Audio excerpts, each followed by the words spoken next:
اکرام السلام علیکم ورحمۃ اللہ وبرکاتہ اور صاف رمضان کی خصوصی رمضان ٹرانسمیشن کے ساتھ آپ کا میزبان منیب حامد اور نمرہ طارق حاضر خدمت ہیں۔ ناظرین، ہم اپنے اس پروگرام کا آغاز اللہ تبارک و تعالیٰ کے بابرکت نام سے ہوا ہے جو آپ کی خدمت میں اس وقت پیش کی ہے قاری حافظ عبدالرب صاحب نے۔ سبحان اللہ اور ماشاء اللہ۔ ناظرین اکرام، رحمتوں، برکتوں اور سعادتوں کا مہینہ رمضان المبارک شروع ہو چکا ہے الحمدللہ۔ آج پاکستان میں مسلمانوں نے پہلا روزہ رکھا ہے۔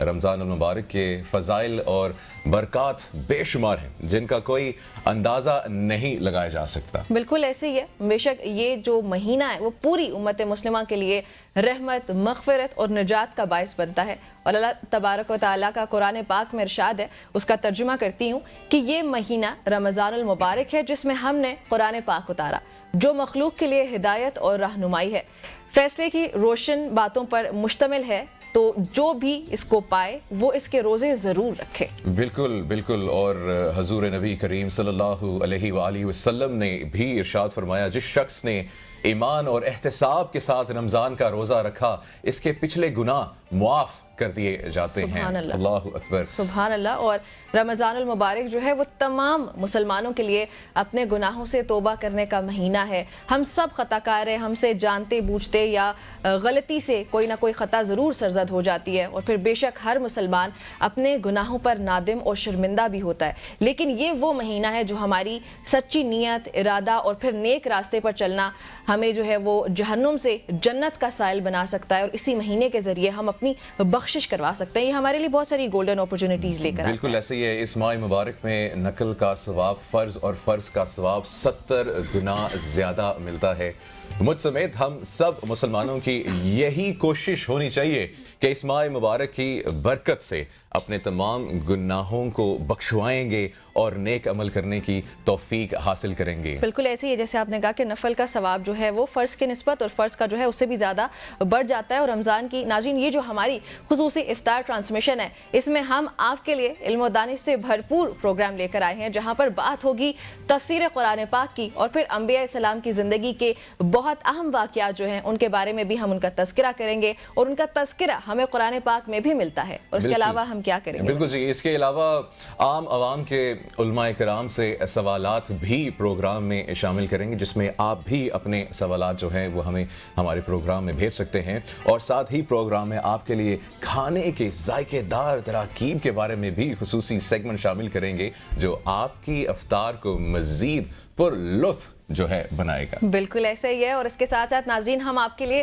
مختلف شعبہ حیات سے زندگی سے تعلق رکھنے والے افراد کو اپنی پروگرام کی زینت بنائیں گے جو کہ معاشرے میں مثبت کردار ادا کریں۔ ہم جاننے کی کوشش کریں گے کہ وہ کس طریقے سے معاشرے میں پازیٹیو رول ادا کریں، اور پھر وہی مثبت کردار ہم بھی ادا کر سکتے ہیں۔ بالکل، اور پروگرام کے آغاز میں ایک اور چیز جو ہے جس کے اوپر روشنی ڈالنا چاہتا ہوں وہ یہ ہے کہ جب بھی رمضان کا مہینہ آتا ہے تو کچھ لوگ جو ہیں نماز پڑھنے لگ جاتے ہیں جو کہ پہلے نہیں پڑھتے ہیں، اور کچھ لوگ جو ہیں پھر انہیں جج کرتے ہیں کہ یہ جی ایک مہینے کا مسلمان آ گیا ہے، یا یہ اس کو دیگر جو ہے نا چیزیں وہ کہی جاتی ہیں۔ تو پلیز آپ نے اس سے ڈرنا نہیں ہے، آپ نے گھبرانا نہیں ہے۔ رمضان کا مطلب ہی یہ ہے کہ ہم نے اپنے ایمان کو درست کرنا ہے، ہم نے اپنے جو اعمال ہیں ان کو درست کرنا ہے، تو جس سے جتنی توفیق ہوتی ہے اس کو جو ہے محنت کرنی چاہیے اور عبادت کرنی چاہیے۔ بالکل، بہت خوبصورت بات کی آپ نے، اور ایک اور خوبصورت بات جو ناظرین کے لیے وہ یہ ہے کہ رمضان کا ویسے تو آغاز ہو ہی چکا ہے، آج پہلا روزہ ہے ہمارا،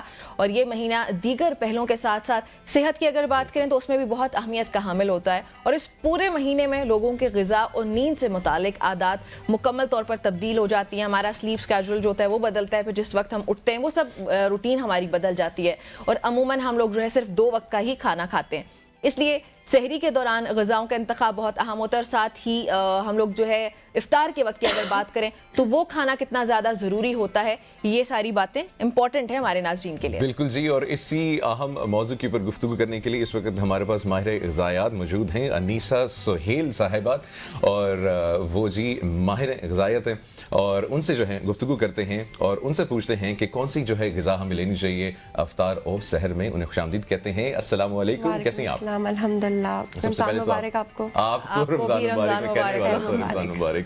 اللہ پاک جی ہم سب کو توفیق عطا فرمائے روزے رکھنے کی اور ہماری یہ جو کوشش ہے نیک اعمال کرنے کی اور جو ہمارے گناہ ہیں ان کو مٹانے کی.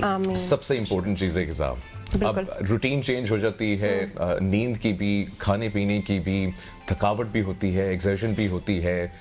کون سی غذائیں جو ہیں وہ مسٹ ہیں جو کہ ہم نے اپنی شامل کرنی ہیں افطار اور سحر میں؟ سب سے پہلے تو افطار اور سحر میں زیادہ ڈفرینس نہیں ہوتا جو آپ نے غذائیں شامل کرنی ہوتی ہے. مین فوکس میں اس پہ رکھوں گی کہ آپ نے کیا نہیں کرنا ہوتا, کیونکہ پاکستان میں ایسے بہت سارے مسائل جیسے فرائیڈ آئٹمس, پکوڑوں کے بغیر کسی کے بھی افطار نہیں ہوتی, پکوڑے, سموسے, رول, بالکل بہت ہی تیل میں تلے ہوئے پراٹھوں کے بغیر کسی کی سحری نہیں ہوتی. تو ایسا نہیں ہونا چاہیے. دوسری چیز یہ کہ اوور ایٹنگ بہت بڑی پرابلم ہے. تو بلکہ ایک حدیث بھی ہے کہ کس طرح سے آپ نے اپنے پیٹ کا جو 1/3 حصہ ہے وہ کھانے کے لیے رکھنا ہے, 1/3 حصہ پانی کے لیے, اور 1/3 حصہ آپ نے سانس ایئر کے لیے رکھنا ہے. تو اور امام شافعی رضی اللہ تعالیٰ عنہ مل کے فرماتے ہیں کہ انہوں نے 16 سال پیٹ بھر کے کھانا نہیں کھایا, کیونکہ پیٹ بھر کے کھانا جو ہے وہ آپ کو جو عبادت گزار آدمی ہے اس کی عبادت پہ فرق اس سے ہوتا ہے.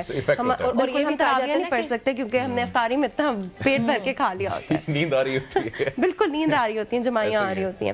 تو یہ مطلب مسائل ہوتے ہیں, آپ اوور ایٹنگ نہیں کرنی ہوتی. تو اب میں مطلب ان چیزوں پہ آتی ہوں کہ آپ نے افطاری اور سحری میں کیا چیزیں مست شامل کرنی ہیں. پہلی چیز پروٹین. اب پروٹین کی چیزوں میں ہوتی ہے, دالوں میں ہوتی ہے اور گوشت میں ہوتی ہے.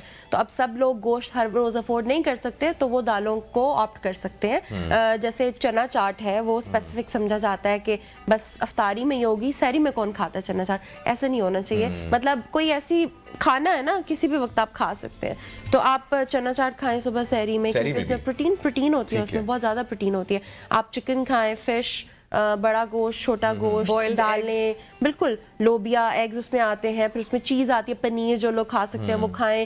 دہی بہت اچھا سورس ہے پروٹین کا اور ہائیڈریشن کا. ابھی تو ایز سچ گرمی سٹارٹ نہیں ہوئی, جون جولائی والی, تو ہمیں وہ پانی کا اتنا طلب نہیں ہوتی, پیاس نہیں لگتی اتنی زیادہ, لیکن ہمارے جسم کو ضرورت ہوتی ہے پھر بھی پانی کی. دہی بیسٹ ہے, دہی بیسٹ ہے ہائیڈریشن کے لیے بھی, اور پھر ساتھ ہی آپ کو پروٹین بھی دے رہا ہے. میری اپنی پرسنل پریکٹس رہی ہے, میں کافی جو ہے رمضان جو ہے گزری ہیں, میں ایک سوکھی روٹی کھاتا ہوں, اس کے ساتھ دہی.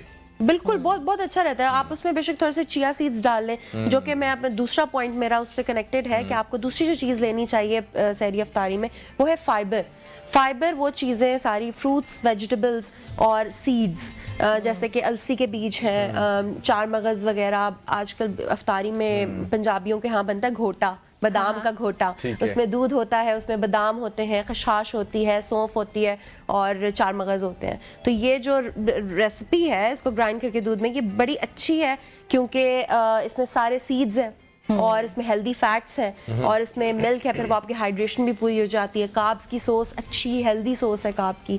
تو وہ آپ کو اس طرح کی ریسیپیز آپ آپٹ کریں اور فرائیڈ فوڈ سے ذرا دور رہیں تو بڑا اچھا. فروٹ چاٹ بڑا اچھا آپشن ہے اگر آپ اس کو کریم اور ملائی اور جو بہت سارے ڈفرینٹ اس میں ساسز وغیرہ ڈلتی ہیں, چینی بھی ڈلتی ہے اس میں, اس کو اوائڈ کر کے صرف فروٹ. بالکل, کیونکہ فروٹ تو خود سے میٹھا ہوتا ہے, اس میں اور کوئی سرپ وغیرہ ڈالنے کی ضرورت نہیں ہوتی.